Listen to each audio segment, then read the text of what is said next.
नमस्कार विद्यार्थी मित्रांनो, स्वागत आहे तुम्हा सर्वांचं महा एक्झाम पॉईंट आपल्या या एज्युकेशनल यूट्यूब चॅनलवरती। तर विद्यार्थी मित्रांनो, आज 23 नोव्हेंबर आणि आज जे आहे मित्रांनो आपली शिक्षक पात्रतेचा जो काही पेपर 1 आहे जो की मित्रांनो आता पूर्ण झालेला आहे। तर बरेच विद्यार्थ्यांचा हा पेपर 1 पूर्ण झालेला आहे, तर काही विद्यार्थ्यांचा पेपर 2 देखील आता दुसऱ्या सत्रामध्ये होणार आहे। तर मित्रांनो आता पेपर 1 मधला जो पेपर आहे तो आता आपल्याकडे उपलब्ध झालेला आहे, जे की येता 1ली ते 5वी मध्ये। आणि आजचा जो पेपर होता तो कोणत्या स्वरूपाचा होता, म्हणजे थोडक्यात पेपर हा कसा होता, जो की आपल्या सर्वांनाच हा प्रश्न पडणार आहे। म्हणजे का अवघड होता, सोप्या स्वरूपाचा होता का मध्यम स्वरूपाचा होता, तर आपण संपूर्ण काही या विषया व्हिडिओमध्ये डिस्कस करणार आहोत। आणि महत्त्वाचं म्हणजे की उत्तर तालिका, यामध्ये तुम्हाला प्रत्येक प्रश्नाचं उत्तर अचूक पद्धतीने आपण देण्याचा परिपूर्ण या ठिकाणी आपण जे प्रयत्न या ठिकाणी केलेला आहे। आणि त्यासोबतच आता तुम्हाला याचं जे आपले व्हिडिओ सेशन वगैरे होते त्याचा देखील कोणत्या प्रकारे यामध्ये फायदा झालेला आहे। तर मित्रांनो या ठिकाणी जो की पहिला हा जो पेज आहे जो की संपूर्ण आपल्या मार्गदर्शनाकरता आहे, जी प्रश्नपत्रिकाची खात्री करावी वगैरे या संदर्भाचे जे काही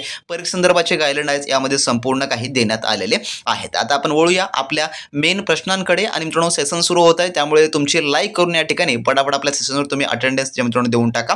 तर यामध्ये आपण हे सर्व विषय अनालिसिस करणार आहोत स्टेप बाय स्टेप, जे की मराठी व्याकरण, इंग्रजी, बालमानसशास्त्र, अध्यापनशास्त्र, गणित आणि परिसर अभ्यास या सर्वांचीच आपण अचूक उत्तरे या ठिकाणी देण्याचा परिपूर्ण प्रयत्न करणार आहोत। फायनली आपली आन्सर की तर येणारच आहे, परंतु तत्पूर्वी आपण या ठिकाणी तुम्हाला संपूर्ण या ठिकाणी आपण सोप्या भाषेमध्ये समजावून सांगणार आहोत। तर यामध्ये पहिला प्रश्न जो की मराठी सेक्शन मधला जो की काय होता पहा, की बेंदूर हा सण वेगवेगळ्या भागात वेगवेगळ्या महिन्यात येतो। तर बेंदूर हा सण या ठिकाणी म्हटलेला आहे की हा सण वेगवेगळ्या भागात वेगवेगळ्या महिन्यात येतो। तर या वाक्यात एकूण नामे किती आहेत? तर या वाक्यामध्ये एकूण नामे किती आहेत असा जो या ठिकाणी प्रश्न आलेला होता। तर किती आहेत मग नामे यामध्ये, ज्यामधलं पहिलं नाम कोणतं आहे या ठिकाणी, तर पहिलं जे की बेंदूर हे आहे। बेंदूर हे काय आहे? बेंदूर हे विशेष नाम आहे। त्यानंतर काय आलेलं आहे मग, त्यानंतर आलेलं आहे सण। सण हे काय आहे, तर सण हे सामान्य नाम आहे।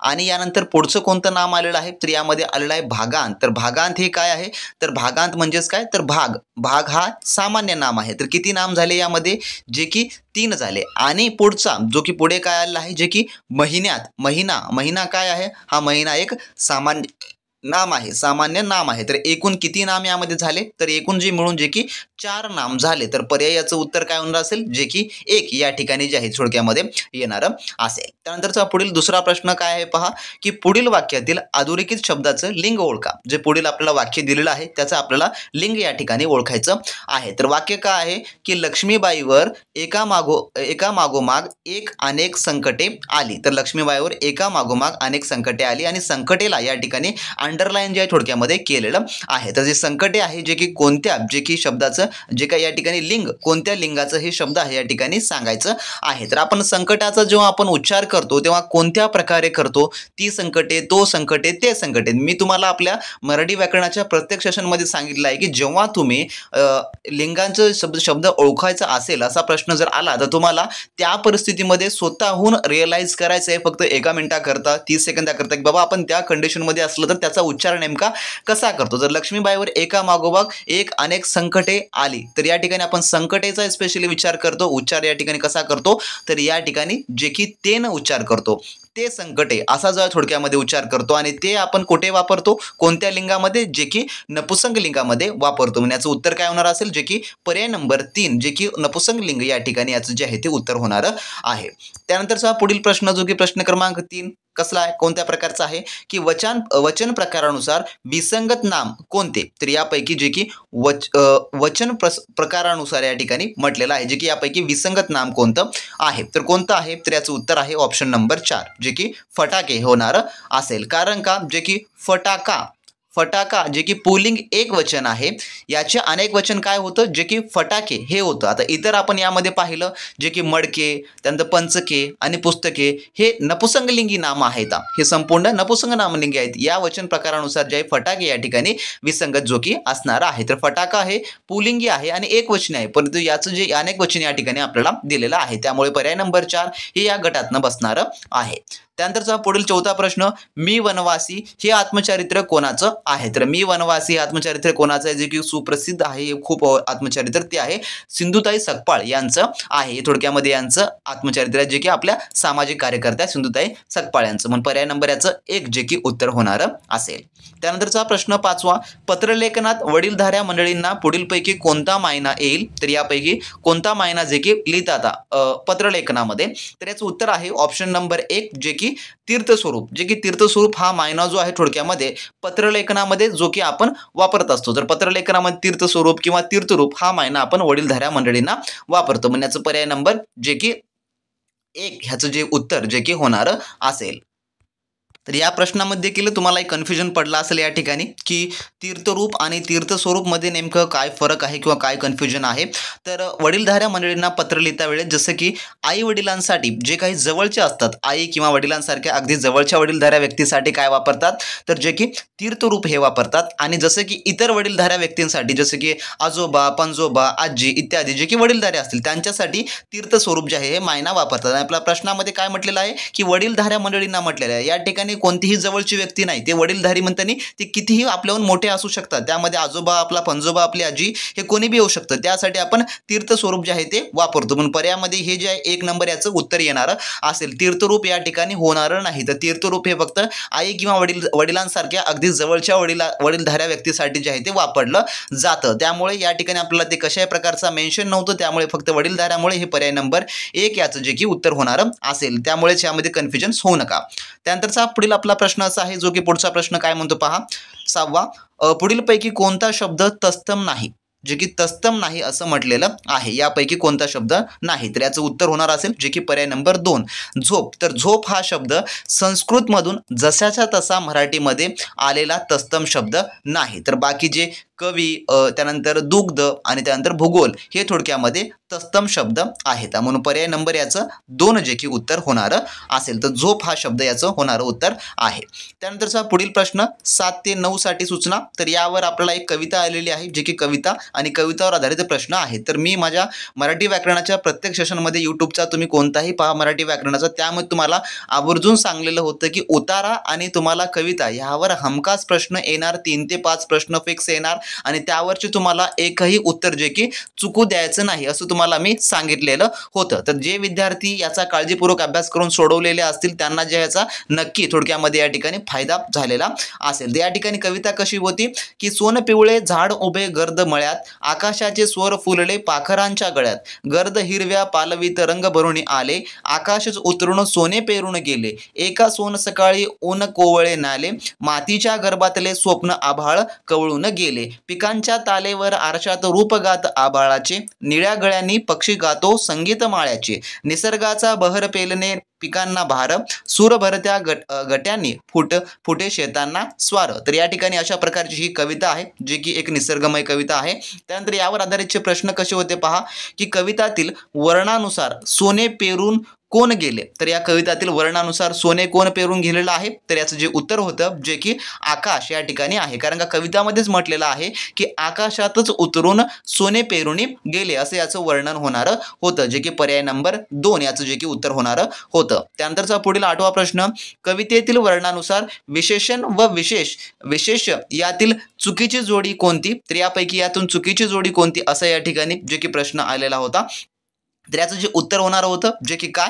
तर याचं जे उत्तर आहे जे की पर्याय नंबर 4 जे की कोवळा सकाळ, जे की कोवळी सकाळ या ठिकाणी होतं. कारण कवितेमध्ये काय म्हटलं आपला ऊन कोवळे नाले असे आहे, जेथे कोवळे हे नपुसंगलिंगी विशेषण ऊन या विशेषासाठी वापरलेलं आहे. तर सकाळ स्त्रीलिंगीचे जे काही विशेषण कोवळी असायला हवे यामध्ये वापरलेलं आहे. म्हणून पर्याय नंबर याचं 4 जे की उत्तर आहे.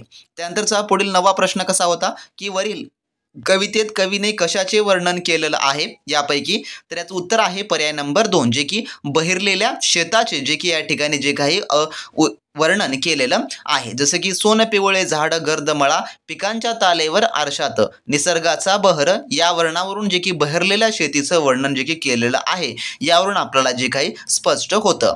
त्यानंतरचा प्रश्न 10वा कसा होता पहा. हेच की ज्ञानचक्षु या शब्द मध्ये एकूण वर्ण किती. तर ज्ञानचक्षुमध्ये एकूण वर्ण किती. जेव्हा आपण ज्ञानचक्षुची वर्णफोड करतो तर त्यामध्ये एकूण किती वर्ण येतात. जर आपण ज्ञानचक्षुची फोड केलं तर ज्यामध्ये पहिलं आहे ज, त्यानंतर त्र, त्यानंतर आ येतं, त्यानंतर न, त्यानंतर येतं अ, त्यानंतर येतं जे की न झाल्यानंतर या ठिकाणी नंतर त्या ठिकाणी काय येतं च. ज्ञानचक्षु तर च येतं. च च्या नंतर काय येतं जे की येतं. पुन्हा त्यानंतर क्षला क आणि श आणि शेवटी क्षु उकार आहे त्याला, त्यामुळे उ हे येणार असेल. म्हणजेच की 1 2 3 4 5 6 7 8 9 10 तर या ठिकाणी किती येणारे असतील जे की 10 वर्ण येणारे असतील जे की पर्याय नंबर आपल्याला 1 मध्ये दिसतात. तर पर्याय नंबर 1च त्या ठिकाणी तुम्ही राऊंड केलेला असेल. त्यानंतरचा प्रश्न 11वा जो की काय होता जे की क्षुप्तिपासा या शब्दाचा जो की योग्य संधी विग्रह कोणता हा या ठिकाणी विचारलेला होता. जे की क्षुप्तिपासा हा व्यंजन संधीचा शब्द असून त्याचा जो की योग्य विग्रह हा जर सांगायचं झालं तुम्हाला तर योग्य विग्रह जे की क्षुत्रू अधिक पिपासा असा जो थोडक्यामध्ये या ठिकाणी जे की होणारा होता. जे की आपल्याला पर्याय नंबर 3 मध्ये जे की हा जो काही याचा विग्रह आहे तो पाहायला मिळणारा आहे. तर क्षुतू म्हणजे की भूक आणि पिपासा म्हणजे तहान असा याच्या थोडक्यामध्ये अर्थ होतो. तर पर्याय नंबर याचा 3 या ठिकाणी जे की अचूक पर्याय या ठिकाणी होणारा असेल. त्यानंतरचा 12वा प्रश्न नेमकं काय होता की आकाशातून पावसाच्या धारा कोसळल्या या वाक्याचा प्रयोग ओळखा. तर या वाक्याचा प्रयोग कोणता आहे तर याचं उत्तर आहे पर्याय नंबर 3 जे की अकर्मक कर्तरीमधला हा वाक्य आहे. तर वाक्यात कर्म नाही आणि क्रियापदाचे रूप जे की या ठिकाणी काय जे की कोसळल्या आलेलं आहे. तर हे कर्त्याच्या म्हणजेच की कर्ता या ठिकाणी कोणता आहे जे की धारा हे या ठिकाणी कर्ता आहे जे की स्त्रीलिंगी आणि अनेक वचन आहे. तर लिंग वचनाप्रमाणे बदललेलं आहे म्हणून या ठिकाणी जे की अकर्मक कर्तरी या ठिकाणी हे जे आहे ते होणारं असेल. पर्याय नंबर 3 याचं उत्तर जे की होणारं असेल. त्यानंतरचा प्रश्न पुढील असा आहे जो की 13वा प्रश्न जो की काय म्हणतो 13वा प्रश्न अलंकारिक शब्द व त्याचा अर्थ यातील अयोग्य जोडी कोणती. तर अलंकारिक शब्द आणि त्याचा अर्थ यातील अयोग्य जोडी कोणती आहे. तर याचं उत्तर आहे जे की पर्याय नंबर जे की 4 गंगा यमुना नद्यांचा संगम उगम या ठिकाणी हा जो आहे थोडक्यामध्ये अयोग्य जोडी जे की या ठिकाणी आपल्याला पाहायला मिळते. कारण का अलंकारिक शब्दात जे काही भाषेमध्ये गंगा यमुना या शब्दांचा अर्थ जे की भांडणे किंवा वाद असा होतो जे की नद्यांचा उगम ही जोडी या ठिकाणी अयोग्य आहे. म्हणून पर्याय नंबर जे की 4 जे की याचं जे आहे ते उत्तर होणारं असेल. त्यानंतरचा 14वा प्रश्न सहसंबंध ओळखा. तर सहसंबंध यामध्ये सांगायचा जे की घुबडांचा गुदकार तर हंसांचा काय असतो. तर हंसांचा काय असतो तर या ठिकाणी जो की हंसांचा असतो जे की कलरव हा थोडक्यामध्ये असतो. पर्याय नंबर 3 याचं उत्तर असायचं. कारण का या ठिकाणी आवाजासोबतचा या ठिकाणी एक सहसंबंध दिलेला आपला घुबडांच्या आवाजाला गुदकार असं जे आहे ते म्हणतात तर हंसाच्या आवाजाला कलरव असं जे आहे ते म्हटलं जातं. पर्याय नंबर 3 याचं उत्तर होणारं होतं. त्यानंतर आपला पुढील प्रश्न 15वा असा आहे पुढीलपैकी महाराष्ट्र कवी कोणास म्हणतात. तर महाराष्ट्र कवी कोणास म्हटलं जातं तर ते आहे थोडक्यामध्ये या ठिकाणी जे की पर्याय नंबर 2 यशवंत दिनकर पेंढारकर यांना जे आहे थोडक्यामध्ये महाराष्ट्र कवी म्हणून जे की संबोधलं जातं. तर हे नाव खूप इम्पॉर्टंट नाव आहे आपलं जे की महाराष्ट्र कवी हे नाव.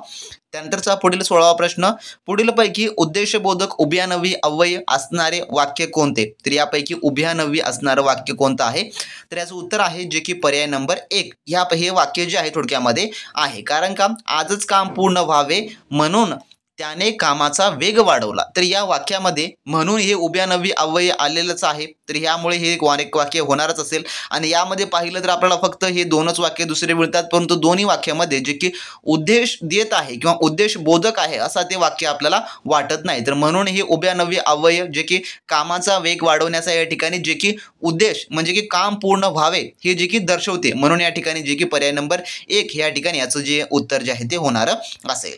त्यानंतरचा प्रश्न 17 होता सुगरण झाडावर घरटे बांधते या वाक्याचा काळ कोणता. तर या वाक्याचा काळ कोणता आहे तर या वाक्याचा काळ कोणता आहे तर जे की साधा वर्तमान काळ आहे. कारण बांधते हे क्रियापद वर्तमान काळातील असून ते क्रियापदाचे साधे रूप आहे म्हणून पर्याय नंबर याचं 4 हे उत्तर होणारं असेल. त्यानंतरचा 18वा प्रश्न पुढीलपैकी द्वंद्व समासाचे उदाहरण कोणते. तर यापैकी द्वंद्व समासाचं उदाहरण कोणतं आहे तर द्वंद्व समासाचं उदाहरण जे की आपण बऱ्याच वेळेस आपण या ठिकाणी सोडवलेलं उदाहरण आहे. तर याचं उत्तर आहे जे की तीन आई वडील हे जे आहे द्वंद्व समासाचं उदाहरण आहे आणि आई आणि वडील या समासातील दोन्ही पदे महत्त्वाची असल्याने हा या ठिकाणी द्वंद्व समासाचं जे की एक पर्याय होणार असेल उत्तर जे की पर्याय नंबर 3 हे या ठिकाणी होणार आहे। त्यानंतरचा प्रश्न आपला 19 ते 21 उतार्यावरचा जे की यामध्ये आपला एकही जो की मार्क आपल्याला मिस होऊ द्यायचा नाही तर अशा स्वरूपाचा। तर उतारा आपण वाचून घेऊ कम्प्लिटली त्यानंतर या ठिकाणी याची जी आहे ती उत्तरे शोधू। तर उतारा काय म्हणतो पहा, उन्हाळा जसा जसा जवळ येतो तसा तशी पांढऱ्या चाफ्याची पाने गळून पडतात। वसंत पंचमीच्या आसपास या झाडांची सगळी पानं गळून गेलेली असतात। झाड म्हणजे नुसता खराटा दिसतो, त्या खडखडीत फांद्यातून दिसणारं निळं आभाळच अधिक बरं वाटतं किंवा त्या निळ्या आभाळावर ह्या काळ्या करंड्या रेगा मारल्या दिसतात, ओक्या बोक्या रेगा, पण ह्या रेगा अस्तव्यात मात्र नसतात। त्या रेगांचा एक सुडोल आकार दिसतो, सुडोल पण आबोल। झाड असतं जिवंत पण न हलणार न बोलणार। सृष्टीत वसंत ऋतू पानफुलांचा वैभव फुलत असतो, पण पांढऱ्या चाफ्याचा झाड मात्र खंतावल्यासारखा दिसतो। वारा येतो आणि ह्याच्याशी अंगाशी खेळतो, पण एकही पान नसल्याने पांढऱ्या चाफ्याचे झाड हरलं असं वाटतच नाही। तर सकाळी प्रसन्न अरुणोदय होतो, पण पांढऱ्या चाफ्याला कळ्या नसल्याने हा हलल्यासारखा दिसत नाही। तर पावसाळ्यातल्या ह्याच ते हिरव्या गुलाबच्या हलणं फुलणं आठवण तर आताच त्याचा उदासीपण आपल्या मनाला खूपच खिन्न करतो। तर या ठिकाणी अशा प्रकारचा हा उतारा आहे। तर उतार्यावरचे प्रश्न काय म्हणतात पहा, 19वा प्रश्न यावरून सुरू होतो, चाफा हलल्यासारखा का दिसत नाही। प्रश्न 19वा आपल्याला या ठिकाणी विचारत आहे, का हलल्यासारखा दिसत नाही, कारण का आपल्याला यामध्ये म्हटलेलंच आहे की चाफा जो की थोडक्यामध्ये काय तर एकही पान नसल्याने पांढऱ्या चाफ्याचा झाड हालचाल असं वाटतच नाही, म्हणजे की काय झालेलं आहे तर पानगळती झाल्यामुळं। तर पर्याय नंबर 1 याचं उत्तर जे की होणार आहे पानगळती झाल्यामुळे। त्यानंतरचा प्रश्न 20वा, चाफ्याची पाने कधी गळून पडतात। चाफ्याची पाने थोडक्यामध्ये कधी गळून पडतात, तर याचं उत्तर जे आहे जे की पर्याय नंबर जे की 3 हिवाळा सरता सरता। कारण का उत्तरामध्ये आपल्याला काय म्हटलेलं आहे की उन्हाळा जसा जसा जवळ येतो, तर उन्हाळा कधी जवळ येतो जेव्हा हिवाळा संपत जातो। हिवाळा जसा जसा संपत जातो तसा तसा उन्हाळा येतो, त्यामुळे याचं उन्हाळा उत्तर होत नाही, उन्हाळा संपल्यावर देखील होत नाही। तर याचं उत्तर होतं जे की पर्याय नंबर 3 हिवाळा सरता सरता। म्हणजेच काय तर उन्हाळा जसा जसा जवळ येतो तशी तशी पाने गळून पडतात वसंत पंचमीच्या आसपास, म्हणजे की वसंत पंचमीच्या हिवाळ्याच्या शेवटी जे की येते, म्हणून पर्याय नंबर याचं जे की 3 हे याचं उत्तर आहे, हिवाळा सरता सरता हे याचं उत्तर होणार असेल। त्यानंतरचा 21वा प्रश्न, पानगळती कोणत्या ऋतूत होते। तर पानगळती कोणत्या ऋतूमध्ये होते, तर जे की शिरीर या ऋतूमध्ये होते। तर झाडांची पानगळती प्रामुख्याने शिरूर ऋतूमध्ये होते, पर्याय नंबर 4 याचं उत्तर आहे। त्यानंतर 22वा प्रश्न, गुन्हा करूनही कबूल न करणाऱ्या चोरास पोलिसांनी डॅश हे वाक्य पूर्ण करण्यासाठी योग्य वाक्यप्रचार या ठिकाणी निवडायचा आहे। तर गुन्हा करूनही कबूल न करणाऱ्या चोरास पोलिसांनी समोर डॅश आपल्याला आलेलं आहे। तर याचं जे उत्तर आहे जे की पर्याय नंबर 3चं आहे, 14वे रत्न दाखवणे। 14वे रत्न दाखवणे म्हणजे काय, या वाक्यप्रचाराचा अर्थ जे की मारहाण करणे असा थोडक्यामध्ये होतो। पर्याय नंबर जे की 3 याचं जे आहे ते उत्तर होणार असेल। जे विद्यार्थी आपली टीईटी टेस्ट सिरीजचे बॅच वगैरे जॉईन केले होते त्यांना जे आहे आपल्या फुल लेंथ टेस्टमध्ये तुम्हाला कविता आणि आपण उतारे हे दोन्ही तुम्हाला जे आहे परिपूर्ण कव्हर करून दिलेलं होतं, आणि जे विद्यार्थी हमखास त्या ठिकाणी टॉप मारलेले होते त्या विद्यार्थ्यांना आजचा पेपर हा टॉपलाच गेलेला असेल, मी 100% सांगतो। जर तुम्ही दिला असाल तर मित्रांनो तुम्ही खाली कमेंट बॉक्समध्ये कमेंट करून सांगा की तुम्हाला आजचा पेपर हा नेमका कसा गेलेला आहे आणि हे प्रश्न तुम्हाला कसे वाटत आहेत। त्यानंतरचा प्रश्न 23वा, कद्रू या शब्दाचा योग्य विरुद्ध शब्द कोणता। तर या ठिकाणी कद्रू या शब्दाचा आपल्याला विरुद्धार्थी शब्द सांगायचा आहे। तर कद्रू म्हणजेच काय, तर कद्रू याचा अर्थ होतो कंजूस। याचा विरुद्धार्थी कसा होणार असेल जे की मग त्याचा उद्धार जे की पर्याय नंबर 1 उद्धार हा जो याचा विरुद्ध शब्द होणारा असेल, तर कंजूसचा विरुद्ध शब्द उद्धार हा होतो म्हणून। त्यानंतरचा 24वा प्रश्न कसा आहे, आकृतीत दिलेल्या अक्षरांपासून तयार होणाऱ्या अर्थपूर्ण म्हणीचा योग्य अर्थ कोणता। तर या ठिकाणी आपल्याला या सर्वांपासून एक अर्थपूर्ण म्हण या ठिकाणी तयार करायची आहे आणि त्याचा आपल्याला अर्थ देखील सांगायचा आहे। तर यापासून म्हण कोणती तयार होते, तर म्हण ती खूप इम्पॉर्टंट आहे यामध्ये आपल्याला। तर यापासून एक म्हण तयार होते जे की कोणती, तर यापासून म्हण तयार होते चिंता, जे की चिंती या ठिकाणी ची आणि त घेऊन आपण चिंती तयार होते। चिंती परा हे परा, चिंती परा ते या ठिकाणी ते घेतला आपण, ते चिंती परा ते घरला ये, घरला या प्रकारची या ठिकाणी हे जे आहे ती मन या ठिकाणी जी आहे ती तयार होते। चिंती पर घरला ये या प्रकारची ही जी आहे मन या ठिकाणी आपल्याला मिळणारी आहे। त्याचा अर्थ काय होतो, जे की दुसऱ्याचे वाईट व्हावे अशी इच्छा बाळगणाऱ्याचं वाईट होते. या अशा प्रकारची ही जी आहे ती म्हण या ठिकाणी निर्माण होणारी आहे. पर्याय नंबर 2 याचं जे आहे जे की उत्तर होणारं आहे. तर ही एक अपेक्षित म्हण आहे. यामध्ये काही त्रुटी देखील असू शकतात मित्रांनो, त्यामुळे ह्या म्हणीविषयी आपल्याला गांभीर्य थोडं घ्यावं लागणार असेल. तर या प्रश्नामध्ये आपल्याला जे आहे थोडक्यामध्ये जे काही मी तुम्हाला म्हण सांगलेली आहे ती म्हण जी आहे थोडक्यामध्ये अपेक्षित या ठिकाणची म्हण आहे. म्हणून पर्याय नंबर याचं 2 जे की आपण उत्तर सांगितलेलं आहे त्या प्रश्नावर आपल्याला त्रुटी आहे. त्यानंतरचा प्रश्न 25वा, मलाही त्याच प्रेमळ स्वभाव खूप आवडतो. मलाही त्याचा प्रेमळ खूप स्वभाव आवडतो. या वाक्यातील उद्देश भागात एकूण किती शब्द आले आहेत? तर उद्देश भागामध्ये या ठिकाणी विचारलेलं आहे. तर वाक्यातील उद्देश भाग कोणता? जे की कर्ता आणि कर्त्याचा विस्तार सांगणारे कोणकोणते आहेत? मग त्याचा प्रेमळ स्वभाव हा यात असून यामध्ये जे की 3 शब्द या ठिकाणी आलेलं आहेत. म्हणून पर्याय नंबर 2 याचं जे की उत्तर होणार असेल. त्यानंतरचा 26वा प्रश्न, त्वेष या शब्दाचा समानार्थी शब्द कोणता? तर त्वेष याचा समानार्थी, तर त्वेष या शब्दाचा आपल्याला आधी जो अर्थ आहे तो माहिती असणं आवश्यक आहे. तर त्वेष या शब्दाचा अर्थ होतो संताप किंवा रागराग असा थोडक्यामध्ये होतो. तर त्याचा समानार्थी शब्द काय होणार असेल? जे की रोष हा जो आहे तो येणारा असेल. पर्याय नंबर 2 याचं उत्तर होईल. त्यानंतरचा 27वा प्रश्न, पुढीलपैकी शुद्ध शब्द कोणता? यापैकी शुद्ध शब्द सांगा. तर शुद्ध शब्दावर आधारित देखील तुम्हाला प्रत्येक सेशनमध्ये सांगतच गेलो की एक येणार म्हणून प्रश्न. तर याचं जे उत्तर आहे ते आहे पर्याय नंबर 3 जे की निष्क्रिय. तर निष्क्रिय या प्रकारे जो आहे तो लिहिला जातो, निष्क्रिय. तर ह्या प्रकारे पर्याय नंबर 3 याचं तुम्ही निवडलेला असाल. त्यानंतरचा 28वा प्रश्न, शरद ऋतूत अंगणात दुधासारखे पिठूर चांदणे पडले होते. या वाक्यातील उपमेय कोणतं? तर या वाक्यातील उपमेय कोणतं आहे हे सांगायचं आहे. तर याचं उत्तर आहे जे की पर्याय नंबर 3 जे की चांदणे. पर्याय नंबर 3 का होणार असेल? कारण वाक्यामध्ये चांदणे हे उपमेय याची तुलना काय यासोबत केलेली आहे? तर दुधासमान जे की उपमान याच्याशी जी आहे ती केलेली आहे. म्हणून पर्याय नंबर 3 याचं जे की हे उत्तर होणारं असेल.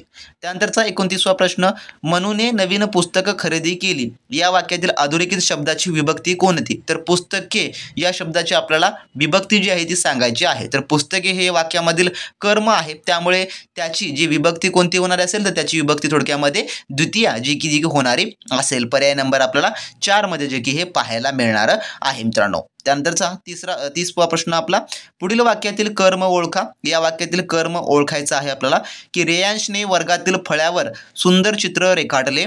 तर प्रेयांशने जे आहे रेयांशने, तर याचं जे आपल्याला कर्म या ठिकाणी ओळखायचा आहे. तर यामधलं जे क्रियापद आहे ते आपल्याला पाहावं लागेल सुरुवातीला, जे की रेखाटले हे या ठिकाणी क्रियापद होणार असेल. या क्रियेचा परिणाम कयावर होतोय? जे की चित्रावर होतो. म्हणजे की चित्र या ठिकाणी याच्यावर जे होतं म्हणून या ठिकाणी चित्र हे या ठिकाणचं कर्म होणार असेल, जे की पर्याय नंबर 4. तर वाक्यातील आपला कर्म कोणता मिळालेला आहे? तर चित्र हे या ठिकाणचं आहे. पर्याय नंबर हे 4 जे की याचं उत्तर होणार असेल. तर मित्रांनो हे संपूर्ण जे प्रश्न होते मराठी व्याकरणाचे, आपण जे की 30 प्रश्न या ठिकाणी 30 पैकी 30 या ठिकाणी तुम्हाला याची अचूक उत्तरे सांगण्याचा परिपूर्ण प्रयत्न केलेला आहे. तर यापैकी तुम्ही कोणत्या पद्धतीचे उत्तरे त्या ठिकाणी निवडलेलं आहात? जर तुम्ही जर बरोबर निवडलेलं असाल तर कॉंग्रॅच्युलेशन, तुम्हाला सगळे काय बरोबर आलेले असतीलच. पण यानंतर देखील आपली जी आन्सर की येते त्यामध्ये देखील आपल्याला जे काही प्रश्नांची उत्तरे आहेत ती बरोबर येणं सर्व काही अपेक्षित आहे मित्रांनो. तर कोणत्या प्रश्नाबाबत तुम्हाला काही आक्षेप वगैरे असेल तर खाली कमेंट बॉक्समध्ये मित्रांनो तुम्ही बिंदास सांगू शकता. आपण त्यावर देखील परिपूर्ण आपण तुम्हाला स्पष्टीकरण देण्याचा प्रयत्न करू. आणि कोणता जर समजा तुम्हाला असं वाटत असेल तर तुम्ही त्यावर देखील तुम्ही आक्षेप घेऊ शकता. त्यानंतरचा आपण सेशन आपला सुरू करू इंग्लिशचा. ते इंग्लिशमध्ये तुम्हाला मी संपूर्ण प्रश्नांचे उच्चार, अर्थ वगैरे सर्व काही A to Z या ठिकाणी मी सांगणार आहे. तर प्रत्येक प्रश्न आपण या ठिकाणी काळजीपूर्वक समजून घेऊ. तर सेशन तुम्हाला आवडत असेल तर लाईक करा, जेणेकरून मला मोटिवेशन मिळेल. आणि जे विद्यार्थी CET-ची वगैरे तयारी करत आहेत त्यांच्यासाठी देखील आपण लवकरच आपली टेस्टची बॅच जी आहे सुरू केलेली आहे, जे की खाली आपल्या ॲपमध्ये ते देखील सुरू आहे. जे CET-ची तयारी करत आहेत डिसेंबरमध्ये त्यांची देखील आता एक्झाम आहे, त्या विद्यार्थ्यांनी आपली ॲप डाउनलोड करून घ्या किंवा कमेंट बॉक्समध्ये कमेंट करून तुम्हाला CET बद्दल माहिती सांगा. त्याची आपण देखील व्हिडिओ सिरीज सुरू करू ज्या प्रकारे TETला केलेली होती. तर यामधला 31वा प्रश्न काय म्हणतो पहा, जे की इंग्लिश सेशन मधला, identify the mood that the underlined modal auxiliary show in the given sentence. तर या ठिकाणी जो अंडरलाइनेड केलेला आहे तर काय वाक्य आहे? We must follow the traffic rules. जे की या ठिकाणी मस्टला जे आहे या ठिकाणी अंडरलाईन केलेलं आहे. तर या ठिकाणी जो मस्ट आहे तो या ठिकाणचा जो अंडरलाईन केलेला आहे जो काय म्हटलेला आहे, जे की आपण वाहतुकीचे नियम पाळलेच पाहिजेमध्ये याचा जो की याचा एक मराठी अर्थ होतो. तर या ठिकाणी जो मॉडल लक्झरी आहे मस्ट या ठिकाणचा आपल्याला दिलेला, तर याचं काय उत्तर आहे जे की पर्याय नंबर याचं काय होणार असेल जे की याचं उत्तर जे की पर्याय नंबर 4 जे की ऑब्लिगेशन हे जे आहे ते होणार असेल. ऑब्लिगेशन म्हणजेच काय तर जे की बंधन किंवा कर्तव्य आहे आपलं, यामध्ये मस्ट हा आलेला आहे. मॉडल लक्झरी कोणता आहे तर मस्ट आहे, आपलं अंडरलाईन करून देखील दिलेलं आहे. तर त्यामुळे ते ऑब्लिगेशन म्हणजे की मस्ट या शब्दातून मजबूत बंधन किंवा कर्तव्य हे जे आहे ते दर्शवलं जातं. त्यामुळे जे आहे पर्याय नंबर याचं जे की 4 हे उत्तर होणार असेल. त्यानंतरचा 32वा प्रश्न, choose the correct alternative to fill in the blanks. या ठिकाणी करेक्ट अल्टरनेटिव्ह निवडायचा आहे. Please make it point to dash water taps before you go out. या ठिकाणी असं वाक्य आहे म्हणजे की बाहेर जाण्यापूर्वी कृपया नळ बंद करा, जे की बंद करायची आठवण ठेवा, या प्रकारचं हे वाक्य आहे. या ठिकाणी काय म्हटलेलं आहे आपल्याला जे की पॉइंट टू या ठिकाणी आलेलं आहे. टर्न ऑफ या ठिकाणी येणारं असेल. टर्न ऑफ जे की आपल्याला काय मध्ये दिसतं जे की पर्याय नंबर 2 मध्ये टर्न ऑफ म्हणजे की बंद करणे, नळ बंद करण्यासाठी हा योग्य वाक्यप्रचार आहे की please make it a point two turn off water taps before you go out, म्हणजे की बाहेर जाण्यापूर्वी कृपया नळ बंद करायची आठवण ठेवा. तर मी जसं तुम्हाला हे वाक्य वाचत होतो त्या ट्रान्सलेशन सांगता सांगता त्याचं उत्तर देखील मी सांगून दिलेलं होतं. कारण का काही प्रश्न असे असतातच की जे आपल्या मनामध्ये राहत नाहीत, त्याचं उत्तर डायरेक्टली आपल्या तोंडातून निघून जातं. त्यानंतरचा प्रश्न 33वा, name the underlined clause in the given sentence. या ठिकाणी आपला क्लॉज जे की सांगायचा आहे. You may go home when you finish your work. म्हणजेच काय म्हटलं आहे की जेव्हा तुम्ही तुमचे काम पूर्ण कराल तेव्हा तुम्ही घरी जाऊ शकता.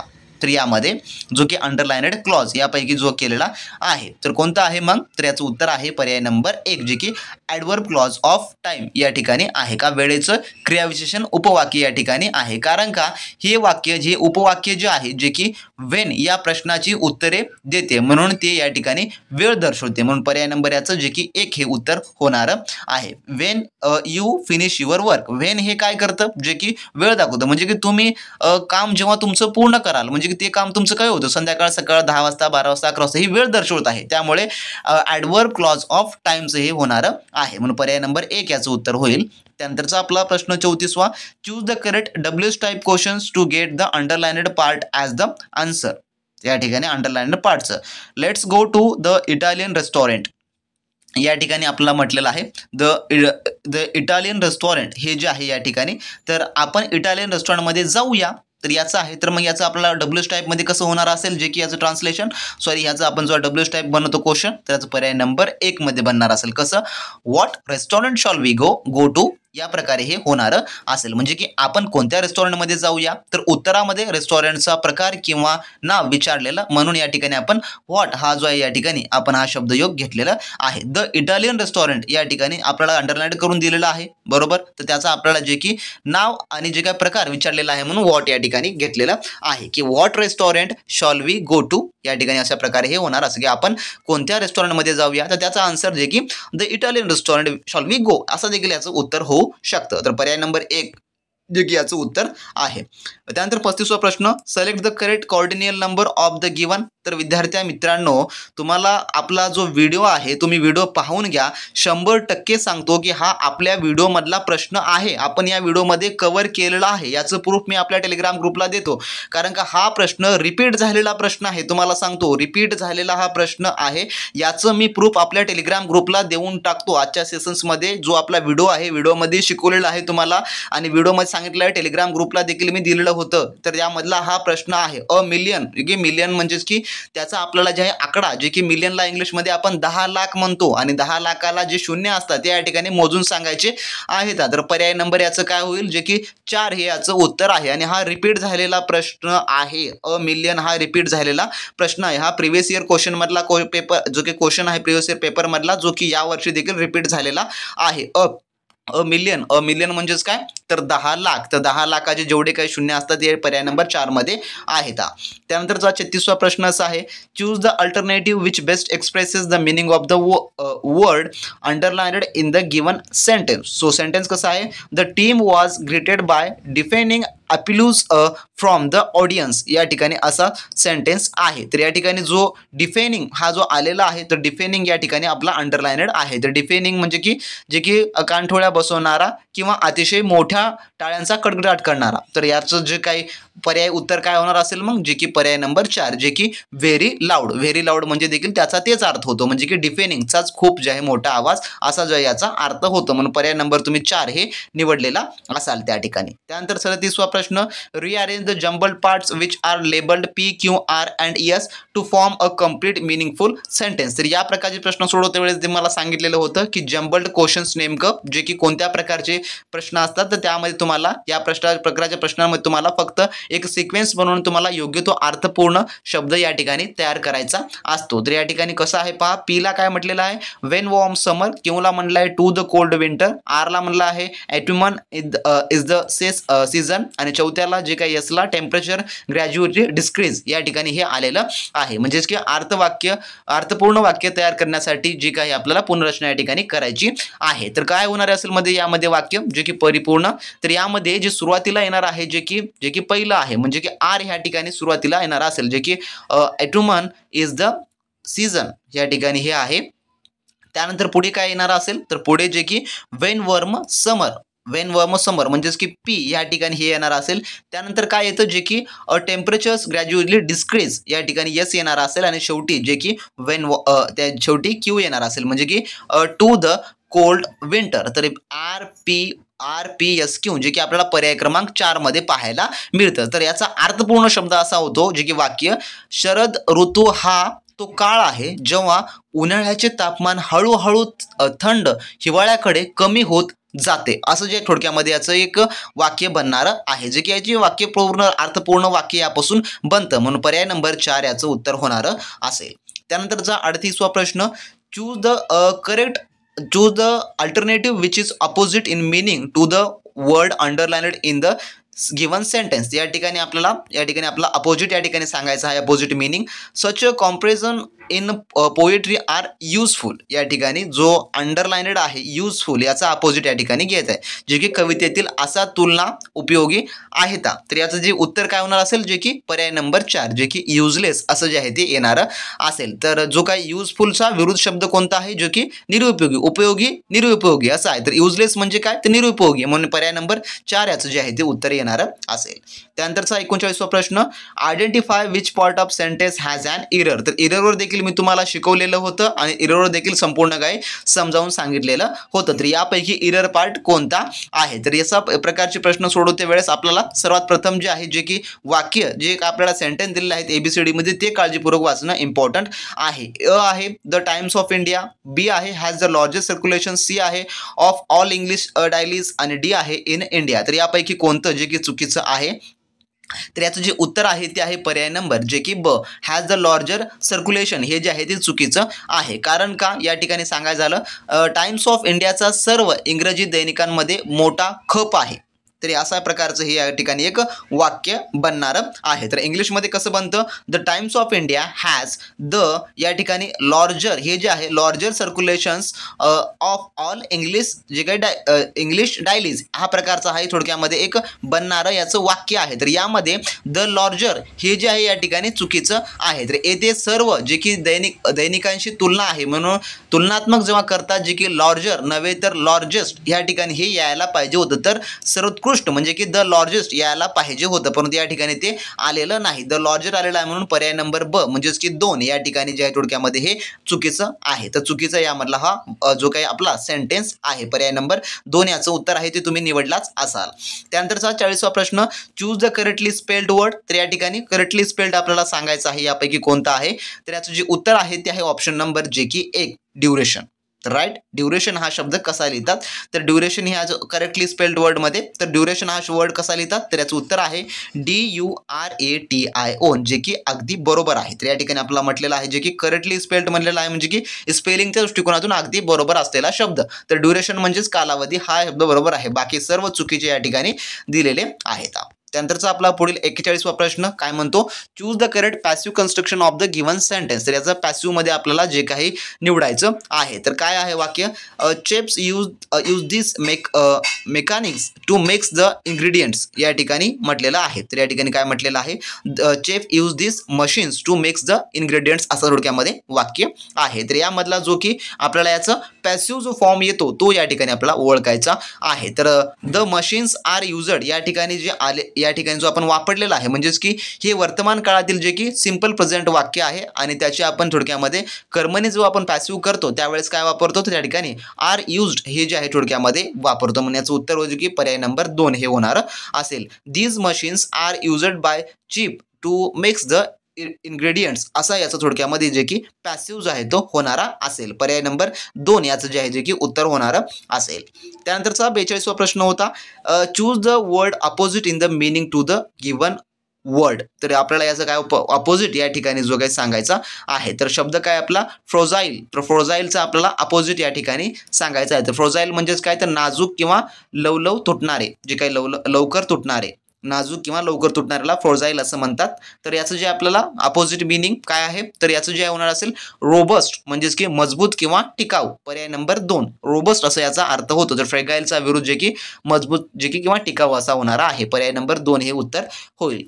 त्यानंतरचा 43वा प्रश्न आपला, चूज द मिस स्पेलेड वर्ड. तर पहिला आपल्याला जे काही करेक्ट स्पेलेड होता यामध्ये मिस स्पेलेड आपल्याला दिलेलं आहे. तर मिस स्पेलेड मध्ये जे की चुकीचं शुद्ध लेखनाचा शब्द निवडायचा आहे. तर याचं उत्तर काय आहे, जे की पर्याय नंबर 3 एक्सप्लेनेशन हे जे थोडक्यामध्ये चुकीचं आहे. कारण काय स्पेलिंग या ठिकाणी आपल्याला चुकीची दिलेली आहे. तर एक्सप्लेनेशनची या ठिकाणी स्पेलिंग काय दिली आपल्याला, EXPLAINNATION. तर हे दिलेलं आहे, परंतु स्पेलिंग काय आहे आपली EXPLANATION ही जी आहे याची करेक्ट स्पेलिंग आहे. त्यामुळे पर्याय नंबर 3 याचं उत्तर होणार असेल. त्यानंतर आपला 44वा प्रश्न, choose the alternative which best expresses the meaning of the given word. तर या ठिकाणी ओनस हा आपला शब्द आहे. तर ओनस म्हणजे जबाबदारी किंवा भार असा याचा अर्थ होतो. तर याचा मिनिंग सांगणारा शब्द. तर याचं उत्तर आहे पर्याय नंबर 4 जे की रिस्पॉन्सिबिलिटी, ज्याचा अर्थ सेम होतो जबाबदारी असा आहे. पर्याय नंबर 4 याचं उत्तर तुम्ही निवडलेला असाल. त्यानंतरचा 45वा प्रश्न, choose the most suitable one word for the given expresses. तर वन वर्ड या ठिकाणी आपल्याला विचारलेला आहे. तर one who leaves his own country to settle in another. तर हे देखील प्रश्न PYQ प्रश्न आहे किंवा आपल्या सिरीजमधलाच प्रश्न आहे. मी शिकवला आहे तुम्हाला हा देखील प्रश्न. तर मी तुम्हाला याचा देखील पुरावा आपल्या टेलिग्राम ग्रुपवर देऊन टाकून देईल. तर या ठिकाणी पहा जे की काय म्हटलेलं आहे, one who leaves own country to settle in another म्हटलेलं आहे. म्हणजे की जो स्वतःचा देश सोडून दुसऱ्या देशामध्ये स्थायिक होतो त्याला आपण काय म्हणतो, जे की इमिग्रेंट्स असं जे आहे ते म्हणतो. पर्याय नंबर जे की 3 याचं जे आहे ते पर्यायामध्ये दिलेलं आहे आपल्याला. इमिग्रेंट्स हे आहे जो की जो देश सोडून जातो आणि तो इमिग्रेंट्स जो देशामध्ये येतो, जे की इन या ठिकाणी आहे. पर्याय नंबर 3 याचं उत्तर होणार आहे. त्यानंतरचा 46वा प्रश्न, choose the correct compound sentence for the given sentence. तर कंपाऊंड सेंटेन्स या ठिकाणी आपल्याला सांगायचं आहे. तर या ठिकाणी काय म्हटलंय, though she loved him she had to leave him. जरी तिचे त्याच्यावर प्रेम होते तरीही तिला त्याला सोडावे लागले असं थोडक्यामध्ये हे वाक्य आहे. तर या ठिकाणी कंपाऊंड सेंटेन्स या ठिकाणी म्हटलेलं आहे. तर कसं होणार असेल, जे की she loved him but she had to leave him या ठिकाणी हे होणार असेल. पर्याय नंबर याचं जे की 2 मध्ये आपल्याला हे वाक्य पाहायला मिळते, जे की तिचे त्याच्यावर प्रेम होते पण तिला त्याला जे की सोडावे लागले असं जे थोडक्यामध्ये या ठिकाणी होणार असेल. सांगायचं झालं की 2 विरोधी विधाने बटने जोडल्यास संयुक्त वाक्य जे की तयार होते म्हणजे की कंपाऊंड सेंटेन्स, आणि यामध्ये तुम्हाला पाहायला मिळणार असेल पर्याय नंबर 2 मध्ये, आणि हे तुम्ही त्या ठिकाणी टिक मार्क केलेले असाल. त्यानंतरचा 47वा प्रश्न आपला, choose the correct indirect speech from the given sentence. तर इनडायरेक्ट मध्ये करायचं आहे आणि तुम्हाला मी नॉर्मली सांगितलेलंच होतं की वाक्य इनडायरेक्ट मध्ये कसं करायचं. You can not bathe in this sea he said to me it is very rough असं आहे. म्हणजे की तू या समुद्रात आंघोळ करू शकत नाहीस, तो मला म्हणाला. तो खूप खवळलेला आहे असे हे वाक्य आहे. खूप कॉम्प्लिकेटेड वाक्य आहे हे साधारणतः, जे की या ठिकाणी खूप सारे अवघड्स म्हणजे की तुम्हाला फेस झाला असेल हा इनडायरेक्ट करते वेळेस. तर यामध्ये काय आहे की इनडायरेक्ट स्पीचमध्ये जेव्हा काळ आणि सर्वनाम जे की बदलले जातात हे तुम्हाला सांगितलेलं होतं. तर यामध्ये जे की कॅन नॉट या ठिकाणी जे तुम्हाला या ठिकाणी पाहायला मिळालं असेल, तर कॅन नॉट जे की कुड नॉट, आणि जे दिसचं या ठिकाणी दॅट, आणि इजचं हे वॉज या ठिकाणी होणारच, म्हणजे की काळामध्ये चेंज करायचं असतं. तर हे वाक्य कसं बनलं असतं की he said that I could not म्हणजे कॅन नॉटचं काय केलं आपण, could not. He said that I could not bath in that sea as it was very rough, असं जे आहे वाक्य बनलेलं असेल, जे की पर्याय नंबर 3 मध्ये मला पाहायला मिळणार आहे. पर्याय नंबर 3 हे याचं उत्तर होईल. त्यानंतरचा 48वा प्रश्न, choose the correct alternative to fill in the blanks. Priyanka is dash than Deepika. तर Priyanka is dash than Deepika. तर या ठिकाणी दोघीचं कम्पॅरिझन्स आहे. तर प्रियंका इज या ठिकाणी आहे, तर प्रियंका दीपिकापेक्षा डॅश आहे. तर जे की या ठिकाणी आपल्याला काय येणार असेल, जे की पर्याय नंबर 3 जे की प्रिटियर हे जे येणार. प्रिटियर म्हणजेच की जे की प्रिटियर म्हणजे सुंदर, या ठिकाणी प्रिटियर म्हणजे सुंदर. तर द्यान पेक्षा, द्यान म्हणजे की पेक्षा, तर वापरल्यामुळे तुलनात्मक जे काही कंपॅरेटिव्ह रूप हे आवश्यक या ठिकाणी आहे. तर प्रिटियर हे या ठिकाणी येणार असेल. वाक्य कसं होईल, तर प्रियंका दीपिकापेक्षा सुंदर, थोडी नाही तर जास्त सुंदर आहे. तर प्रियंका ही दीपिकापेक्षा सुंदर आहे. पर्याय नंबर 3 याचं उत्तर होईल. त्यानंतरचा 49वा प्रश्न, आयडेंटिफाय द मिसमॅच्ड पेअर. तर यापैकी जी मिसमॅच पेअर आहे ती सांगायची आहे, विसंगत जोडी. तर पर्याय नंबर जे की 4 कॅट किटन या ठिकाणी. तर कॅट किटन म्हणजे की मांजरीचे पिल्लू, ही प्राणी पिल्लूंची जोडी आहे. तर इतर जे काही प्राणी आणि निवासस्थान जे की जोड्या आहेत, म्हणून हे विसंगत आहे. तर बर्ड कुठं राहते, नेस्टमध्ये.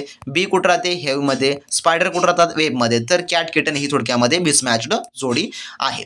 त्यानंतरचा 50वा प्रश्न आपला, choose the correct alternative to fill in the blanks. या ठिकाणी fill in the blanks alternative या ठिकाणी don't side dash those who act contrary dash national interest. या ठिकाणी जे काही अल्टरनेटिव्ह आपल्याला जे काही फिल इन द ब्लँक्स या ठिकाणी करायचं आहे, जे की राष्ट्रहिताच्या विरुद्ध वागणाऱ्यांची बाजू घेऊ नका, असा थोडक्यामध्ये याचा अर्थ होतो. तर यामध्ये मराठीत सांगितलेलं आहे, पण तुम्हाला इंग्लिशमध्ये देखील सांगतो. तर यामध्ये येणार आहे जे की पर्याय नंबर 4 विथ आणि डू. तर don't side with those who act contrary to nation interest या ठिकाणी असं होणारं असेल. तर साईड विथ या ठिकाणी येणार असेल, म्हणजे की बाजू किंवा समर्थन करणे, आणि कॉन्ट्रोवरी टू म्हणजे की त्या विरुद्ध हे जे आहे ते होणारं असेल. म्हणून पर्याय नंबर याचं 4 हे उत्तर आहे.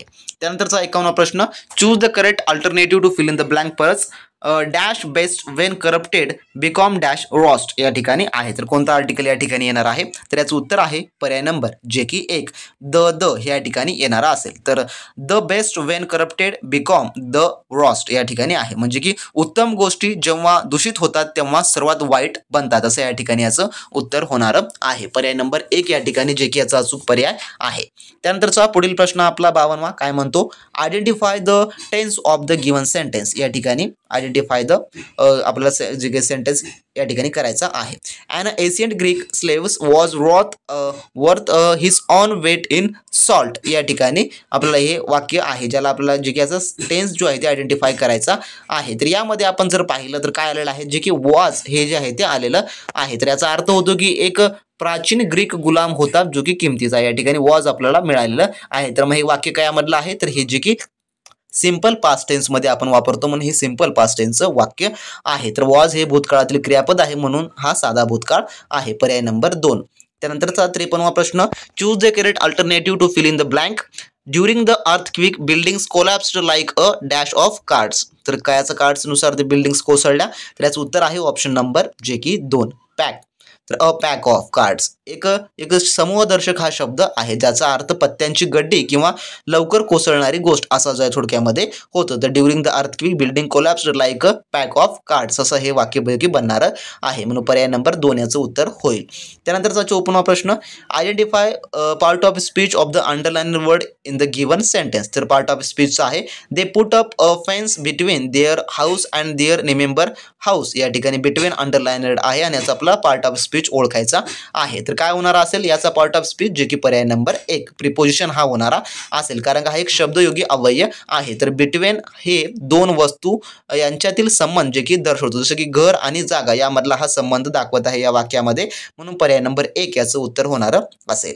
त्यानंतरचा पुढील आपला 55वा प्रश्न, तर कॉम्बिनेशन नुसार आपल्याला या ठिकाणी अल्फाबेटिकल वर्ड आहे, तर त्यापासून एक अर्थपूर्ण आपल्याला शब्द बनवायचा आहे. तर हे देखील मी तुम्हाला शिकवलेलं आहे. तर तसं तर मी तुम्हाला संपूर्ण शिकवलेलं आहे, परंतु तुम्ही काळजीपूर्वक या ठिकाणी अभ्यास करून गेला असाल तर तुम्हाला आजचा पेपर खरंच हा सोपा गेला असता, कारण का जेवढं मी तुम्हाला इंग्लिशमध्ये समजावून सांगत आहे तेवढं हे देखील अवघड नव्हतं. आजचा पेपर बऱ्यापैकी हा सोपा होता. तर या ठिकाणी पाहून घ्या, जे काही या ठिकाणी आपला एक अर्थपूर्ण शब्द बनवायचा आहे, तर कोणता शब्द या ठिकाणी बनणार असेल, तर यापासून जे आहे रियार्प हा जो आहे शब्द बनतो, जे की REYARP यापासून कोणता शब्द बनतो, तर रियार्प हा जो शब्द आहे, तर कोणता या ठिकाणी, तर रियार्प शब्द यापासून बनतो. परंतु अर्थपूर्ण शब्द कोणता आहे यापासून बनणारा, तर तो आहे प्रेयर हा जो आहे हा शब्द बनणारा आहे. तर प्रेयर कसा बनतो तर PRAYER हे सर्व शब्द यामध्ये आहेत. तर P ला काय क्रमांक आहे 6, तर पुन्हा नंतर R ला 5 आहे, त्यानंतर A ला 4 आहे, त्यानंतर 3 आहे, त्यानंतर 2 आहे, त्यानंतर जे की 1 आहे. म्हणजे की 6 5 त्यानंतर 6 5 4 3 2 1 या प्रकारे याचा जो की क्रम पाहायला मिळतो. म्हणजेच काय तरी आपल्याला प्रेयरचंच उलटं करून दिलेलं आहे. थोडक्यामध्ये पाहिलं तर तुम्ही प्रेयरचंच उलटं करून दिलेलं आहे. REY हे RP, तर त्याचं आपण उलटं केलं PRAYER प्रेयर. प्रेयर म्हणजेच काय तर प्रार्थना करणे. तर त्याचं आपल्याला थोडक्यात उलटं दिलेलं आहे. खूपच इंटरेस्टिंग क्वेश्चन होता, खूपच इंटरेस्टिंग क्वेश्चन होता. पर्याय नंबर 3 याचं उत्तर जे की दिलेलं आहे यामध्ये. त्यानंतरचा 56वा प्रश्न जो की चला आपला उतारा आलेला आहे पॅसेज. तर पॅसेजवरचा हा पुढचा प्रश्न आहे 56 नंबरचा जो की सुरू होणारा. हे चारही प्रश्न आता उतारावरचे आहेत. तर उतारा मी 1 मिनिटात व्हिडिओ पॉज करून वाचून घेतो, त्यानंतर हा संपूर्ण उतारा मी तुम्हाला सांगून टाकतो याच्यावरची उत्तरे. चला तर मग उतारा मी या ठिकाणी वाचून घेतलेला आहे आणि आता यावरचे संपूर्ण उत्तर देतो. आता 56वा प्रश्न, the south portion scheme requires convicted drivers या ठिकाणी म्हटलेलं आहे. तर याचं जे उत्तर आहे जे की होणार आहे उत्तरावरून जे की साऊथ कॅप्टन जे आहे जो की या ठिकाणी म्हटलेलं आहे की साऊथ कॅप्टन योजनेत दोषी वाहन चालकांना काय आवश्यक आहे. तर याचं जे उत्तर आहे ते आहे पर्याय नंबर 2 जे की to attend 8 driving session once a week. या ठिकाणी हे जे आहे म्हणजे की 8 प्रशिक्षण सत्रांना हजर राहणे हे जे आहे याचं अचूक उत्तर आहे उतार्यानुसार. त्यानंतरचा 57वा प्रश्न, John cook devised the scheme या ठिकाणी आहे म्हणजे की जॉन कुकने ही योजना कशासाठी तयार केली. तर याचं जे उत्तर आहे जे आहे पर्याय नंबर 2 जे की demonstrate the harmful effect of alcohol म्हणजे की दारूचा हानिकारक परिणाम दाखवण्यासाठी जी आहे ती योजना केलेली होती. त्यानंतरचा 58वा प्रश्न, the problem with a quarter of the people who went to John Cook was that they. तर या ठिकाणचा असा प्रश्न आहे. तर याचं जे उत्तर आहे जे की पर्याय number 4 did not know how much they were drinking हे जे आहे याचं उत्तर आहे. त्यानंतरचा पर्याय नंबर जे की 4 याचं उत्तर होईल. त्यानंतरचा पुढील प्रश्न, most driver starts of with a list या ठिकाणी असं म्हटलेलं आहे म्हणजेच की जे बहुतांशी ड्रायव्हर्स कमीत कमी किती दारू घेतात असा हा प्रश्न आहे. तर याचं उत्तर आहे पर्याय नंबर 1 अ डबल मेजॉर म्हणजे की कमीत कमी डबल मेजॉर म्हणजे की 2 पटी प्रमाणामध्ये घेतात. कयानुसार हा उतारानुसारचा सगळे उत्तरे मी तुम्हाला सांगत आहे. त्यानंतरचा 60वा प्रश्न, the truth is that alcohol म्हणजेच काय जे की सत्य हे आहे की दारू कशावर परिणाम करते. तर असा प्रश्न. तर याचं उत्तर जे आहे ते आहे पर्याय नंबर जे की 3 affect the body and the brain म्हणजेच की शरीर आणि मेंदू या दोन्हीवर परिणाम करते. पर्याय नंबर 3 जे की या उत्तरानुसारचं जे की याची उत्तरे आहेत. आता मित्रांनो आपण आजच्या या सेशनमध्ये जे की मराठी आणि इंग्लिशचे एवढेच प्रश्न आपण कंप्लीट करू. पुढच्या सेशनमध्ये जे काही उर्वरित आपला जो काही परिसर अभ्यास आहे त्यानंतर जे काही गणित आहे याचे आपण संपूर्ण घेऊ आणि CDPचे देखील आपण पुढच्या सेशनमध्ये घेऊ. पुढचा सेशन आपला हा CDP परिसरचा, त्यानंतर मॅथ स्पेशल घेऊ ज्यामध्ये आपण सर्व काही तुम्हाला एक्सप्लेन देखील करून त्यामध्ये सांगणार आहोत. तर तुम्हाला यापैकी किती उत्तरे बरोबर वाचूक वाटली खाली कमेंट बॉक्समध्ये कमेंट करून सांगा आणि पुढील व्हिडिओच्या अपडेटसाठी चॅनलला सबस्क्राईब करून व्हिडिओ लाईक करायला मात्र विसरू नका. भेटू नेक्स्ट व्हिडिओमध्ये. तोपर्यंत बी प्रॅक्टिस क्रॅक एक्झाम.